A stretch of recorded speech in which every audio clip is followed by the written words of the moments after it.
Matapos ang mahigit isang buwang pagtatago, naaresto sa Maynila ang isang lalaking nanggahasa umano ng kanyang kapitbahay. Ang akusado ay giniit na nagkamabutihan na raw sila ng biktima. Balita hatid ni Bea Pinlac.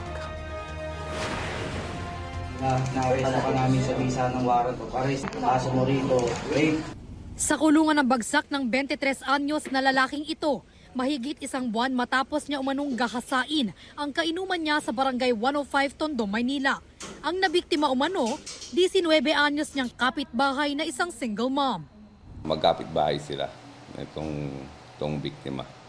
Base sa kwento, nagkaroon sila ng inuman, then yun na, nangyari na yung panggagahasa sa bahay ng kaibigan nila. Kwento ng akusado, nakatambay lang siya noon nang yayain siya sa inuman ng kanyang kaibigan sa kanilang bahay. Doon daw niya nakasama at nakausap ang biktima. Yun po, pagkabot sa amin, niyaya na po ako sa taas. Noon po may nangyari sa amin. Balas po namin ginusto yun. Sabi niya po sa akin, may gusto po sa akin siya. Matagal na. Napag-alaman natin na meron siyang asawa at anak.